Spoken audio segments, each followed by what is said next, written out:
ಅಕ್ಕಿ ರೊಟ್ಟಿ ಮಾಡೋದಕ್ಕೆ ನೀವೇನಾದರೂ ಕಷ್ಟಪಡ್ತಾ ಇದ್ರೆ ಈ ರೀತಿ ಟ್ರಿಕ್ಸ್ ಫಾಲೋ ಮಾಡೋದ್ರಿಂದ ಪರ್ಫೆಕ್ಟಾಗಿ ತುಂಬ ಟೇಸ್ಟಿಯಾಗಿ ಬರುತ್ತೆ. ಹಾಗಾದರೆ ನೋಡೋಣ ಬನ್ನಿ ಹೇಗೆ ಮಾಡೋದು ಅಂತ. ನಾನಿಲ್ಲಿ ಹೊಸ ರೀತಿಯಾಗಿ ಮೂಲಂಗಿ ಯೂಸ್ ಮಾಡ್ಕೊಳ್ತಾ ಇದ್ದೀನಿ. ಈಗ ಮೂಲಂಗಿನ ತುರಿದುಕೊಳ್ಬೇಕು.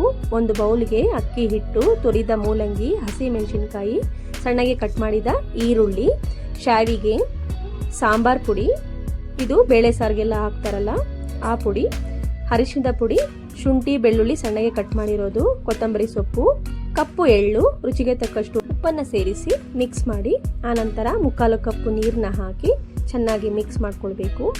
ಈಗ ಒಂದು ಕಾದ ಹೆಂಚಿನ ಮೇಲೆ ಎಣ್ಣೆನ ಅಪ್ಲೈ ಮಾಡಿಕೊಂಡು ವಿಡಿಯೋದಲ್ಲಿ ತೋರಿಸೋ ರೀತಿ ಈವನ್ ಆಗಿ ರೊಟ್ಟಿನ ಸ್ಪ್ರೆಡ್ ಮಾಡ್ಕೊಳ್ಬೇಕು.